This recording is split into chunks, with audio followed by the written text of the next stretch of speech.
Welcome to the I Get Better podcast with your hosts, Charlene Renee and Phaedra Smith, where we discuss topics related to life, love, mental, physical, and spiritual health, and how we can all get better together. Welcome back to the I Get Better podcast. I am your host, Charlene Renee. And I am Phaedra Smith. And on today's episode, we are going to be talking about how I get better when I give. Right in time for Thanksgiving. Although this episode will probably come out after Thanksgiving. But I think it's a really good topic for us to discuss, the topic of giving and the ways in which we can give. So, as you know, we always like to start every episode off with defining the word or phrase or topic which we will be discussing. So, Phaedra, do you have ready for our people the definition of the word give? So, the definitions are freely transfer the possession of something to someone else, to hand over, cause or allow someone or something to have something, especially something abstract, to provide or supply with. Like, for example, you gave me such a scare. There is another definition that I thought was pretty cool that I wanted to read. Those are verb definitions, but this was the noun, which says the capacity to bend or alter in shape under pressure, elasticity. So an example that they have was plastic pots that have enough give to accommodate the vigorous roots. I thought that was really cool because we don't always think about give in that way, to be able to bend and mold and flex and things like that. Mm-hmm. Yeah, we don't. I mean, I've heard that definition. I mean, I've heard it said, but usually when we think of the word give, we're thinking more of the verb or the handing over of property or handing up of something to someone else. So, yeah, you're right. We don't always consider. And words are powerful. I really want to take a moment to say that, because if you only have one definition of something, then you will limit the ability to communicate and really understand a lot of things. So I'm glad you did open up the window to that other definition as well. So I like that you always say it gives us the ability to define, gives us the ability to fulfill. So I think that that is very relevant in what you just mentioned a second ago, is being able to fully understand that words have power. Therefore, they can make changes, negative or positive, in my life. Whether even if it's that I don't have the knowledge, so therefore I can't fulfill the thing,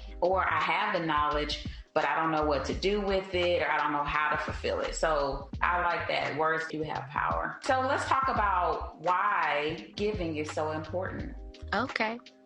Well, giving is important. This is just my perspective. Giving is important because it kind of goes along with what we were talking about in another recent episode of the idea of community, right? So no one can have everything. No one can have on their own everything. Right. And some of the things we need have to come from somewhere outside of ourselves. Right. And some of the things that other people need have to come from outside of themselves. And if we don't operate in this system of giving, a lot of us will go without the things that we need. So when we talk about it being important, it's important for survival, for us to be able to give to one another and give as we've been given to. This life that we have, right? What do they say? What do your parents say? I gave you life, right? I made you. I gave you the gift of life. So we wouldn't even be here if giving wasn't a thing. Our parents gave each other something. And then here we come. Something was given. And here we are. So giving is essential. It's a survival need. It's a survival skill. If we don't learn how to get better. Thank you, girl. I just came up with that, That's so the Holy Spirit is just operating through me. Girl, let them work. It's so good. Giving is essential to survival. It's a survival need. I've never thought of it that way. But when we talk about, so many people have issues with giving, especially in the church area. Mm-hmm. Especially if you grew up in a traditional African American church, sometimes they have the I guess, negative, what's the word I'm looking for? We often associate African American churches traditionally with having the $20 lines and the $50 and $100 lines and having several offerings during the service. So we aren't necessarily taught the proper definition of giving. Mm-hmm. And so I really think you saying that is so cool because it opens a different perspective. Number one, who are you giving to and why? And number three, I just said two things, but also number three, what do you stand to gain from giving? And so with that perspective, you essentially gain life. You gain life. So I thought that's super cool. I want to give an example of why it's so important using the other definition that gears more towards the capacity to bend or alter and shape under pressure, the elasticity. And I think that one is also very important because if we don't have any give, then life stressors will break us. You think about something not being able to bend and accommodate the current situation, whether it be a pot or a plate, essentially it breaks, it cracks under pressure. Right.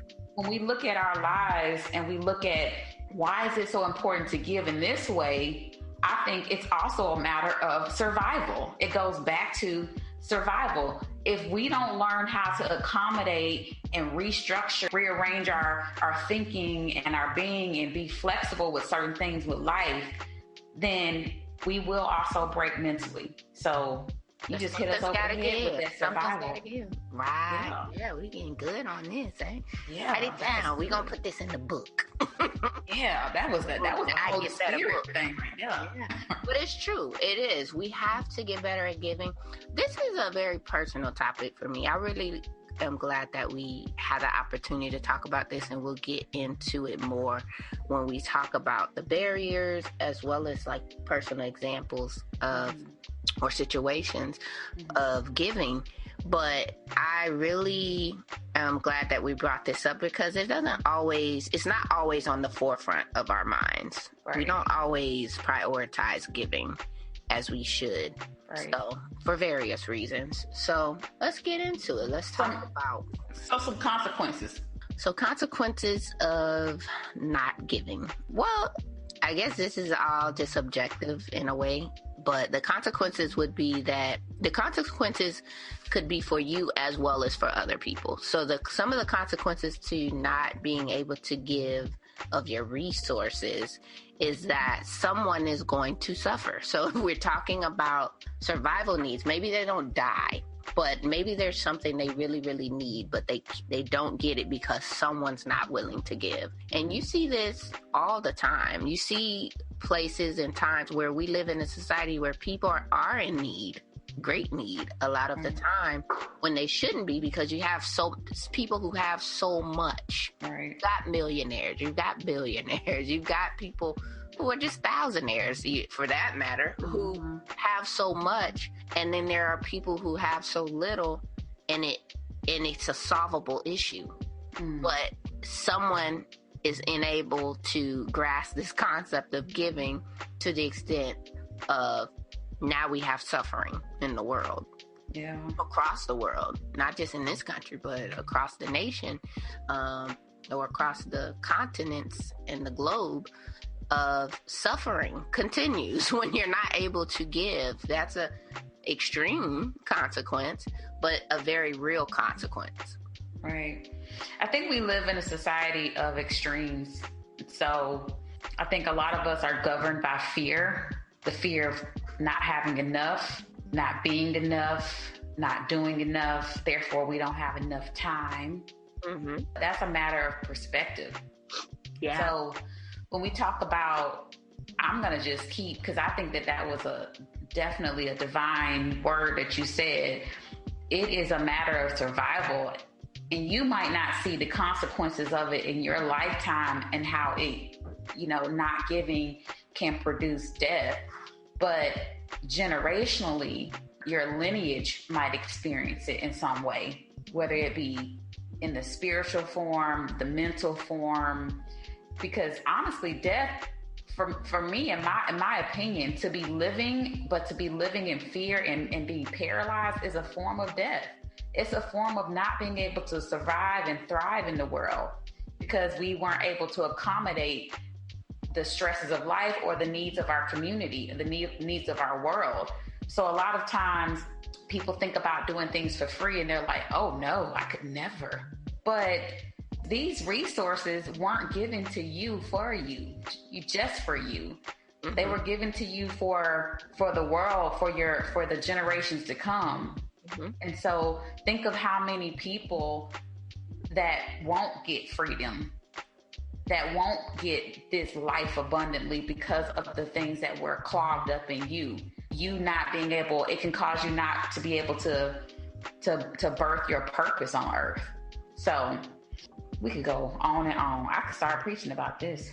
Girl, that was like, when you said a few things, I was like, let's talk about that. But we don't have time to get but we can come back. We could do a part 2. Yeah. We can always expound upon this topic, but you're right. It's not all just for you. Right.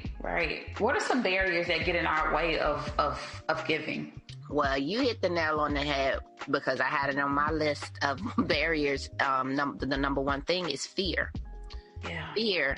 And we keep saying we live in this society, but we do. We operate in a society of, we are very independent people. And that's not always a good thing because when you're an independent person, you think I only have to rely on me. And so the fear comes in that if I don't keep all my resources to myself or do for me only, that I won't be provided for, or if I give some away, I won't have enough. Mm-hmm. Mm-hmm. That's just fear. That's just fear talking when you're unable to give because you feel, I got to take care of me. I got to do what I have to do for me and mine. And no one else is going to do it. No one's going to give me anything. Mm-hmm. So I'm not going to give anything. Mm-hmm. And that's a very real barrier. That's one I think was an issue for me. Going to the second thing, selfishness is definitely a barrier. I was going to say that too. If you're a selfish person, but even that I think stems from some level of fear. Being selfish. So if you were to use both of those separately, selfishness sounds very bad. Fear doesn't always sound bad. Well, yeah, you're right to be afraid. Maybe you won't have enough. We can always excuse that sometimes. But selfishness, people don't typically want to excuse. You're just selfish. That selfishness stems from fear. I agree with that. I was at one point in my life very selfish. I was a very selfish person, and people wouldn't always see it. It was more of an internal selfishness. I didn't necessarily talk about it or blatantly say to people, no, I'm not going to give you anything. But I would just have this mindset of that I have to take care of me. So I can't be worried about what you have going on. I can't think about what you need right now because who's taking care of me other than me? Right. And I had to, for years and years and years, I was that way. You may or may not remember me then, but you knew me then. Yeah. And it was just, it's about me and what I want and what I want to do. And I had to really work my way out of that. But it's definitely a barrier to being giving. Like, I wasn't cold and I wasn't heartless. Like, I cared about people, but I also was like, let me care about me first. Right. Another barrier I would say is greed. Yeah. You're greedy. You're like Scrooge, the story they tell over and over and over, mm-hmm. like how you want everything for you, mm-hmm. and you don't want to share. And mm-hmm. you have little children like that. And you have big children, adults like that. Yeah. Just greedy. I think one of the roots of that, man, I feel like it all does come down to fear. But also, you have this generational stuff. If you come from a place of poverty, or even the opposite, you come from a place of wealth, but there can be a fear of losing that. Or you come from a place of poverty and there's a fear of going back there. So I really think that one of the biggest barriers is your thoughts. What are you telling yourself? And also, I think the lack of knowledge and education on how to properly manage your resources, whether that be your time, your money, your food, your clothes, like whatever it is that has become, I'm just gonna go ahead and say it, an idol, has become the foremost, the most important thing for you, so much that you can't let it go. It pains you to let it go. I think that right there is probably something that you need to focus on, because when we are living in the, the realm of like extremes where I either give all of me to the point where I'm lacking, or I don't give enough, or I don't bend enough, I'm not flexible enough, or I'm too flexible, then I think those are two extremes that might make you want to sit back and say, I need to get better. What brings us into our next little part is, how do we get better at giving? Well, I'm going to take the last thing you said and use that as the starting point of how you can get better. Learning how to manage your resources, right? That was a great point to make. So a barrier is you don't know how, right? So getting better would look like you do start to learn about stewardship and managing of resources, which is, it's a biblical term, but it's also present in regular, everyday, secular life. You have to learn how to manage your time, your money, your resources, your energy, for that matter. Oh, yeah. So managing your resources, let's just be real. We have a lot of stuff. We have too much stuff a lot of the time. Why do we have to clean out our closets? Why do we have to clean out our refrigerators? Why do we have to clean out our garage? Because we accumulate so many things. For what? For what? I mean, we have so much stuff. And then what do we do when we don't want it anymore? We give it away. But what if we gave before we had to use up all this stuff and give it away? Because now we'll donate it to the Goodwill. Now we'll give it to the people who need it, because now we don't want it. But this getting better at giving should start before the cleaning out the closet. And let me just give you the loose change I have in my tray, because I don't really need these pennies. I don't really need these quarters. I need these dollars. So let me keep those back. And really managing your resources looks like being intentional about giving things away too. Sometimes, like, well, what do I have that I don't need, or I might need it, but someone else needs it more than I do? Yeah. We only want to give out of excess and abundance. And that is not... And not even that all the time. I'll be honest. Yeah. I sometimes want to keep the excess and abundance for myself. Oh, yeah. That's called that savings. Yeah. Let me go ahead and throw this in the savings for a rainy day. Let me go ahead. I need my emergency fund. I need... and it comes back to fear. And those things are practical. Those things are wise. But there is a difference when you get that unction inside of you, that kind of nudge that you should be giving, or that nudge that you should be being more flexible, or that nudge that this is, you do not need another thing of pens, or you do not need another. So it goes back to, what is the purpose of all the things? And if I can identify what the purpose is, then maybe that'll lead me to the real issue. Am I doing this to cover up? Am I doing this because I'm afraid that I won't have enough, right? So I think that that's what it goes back to, is what is the intention of it? And so I think that's another way to get better, is identifying the intention of the items, of the excess of your time, of the excess of your space, or whatever that resource is that you feel like you need to clog up. If we don't clean out our refrigerators, guys, it is not good. It's not good. If we don't clean out our garage every now and then, listen, I'm not going in your garage with all them boxes everywhere, because I'm already expecting some spiders and some snakes. All right. You're giving room for it. Right. So when we talk about giving being vital to survival, all of that matters. If I'm not cleaning myself, if I'm not, but like you said, what would happen? What would life be like if we gave before it was time for us to all of a sudden realize we didn't need all this stuff, and before it got cluttered? I would imagine our lives would have much more clarity. Yeah. Another thing I want to mention, which is something you also said that you might not remember saying because you said it so quickly, but it goes into what we can. It was a barrier that you mentioned, but we can use it as a way to get better, which is sometimes you discount the small things. So you may think, oh, it's just, I don't have a lot to give, so it's not going to be good enough if I give this. I don't have a lot of time. So you could give an hour. Well, that's not very much time.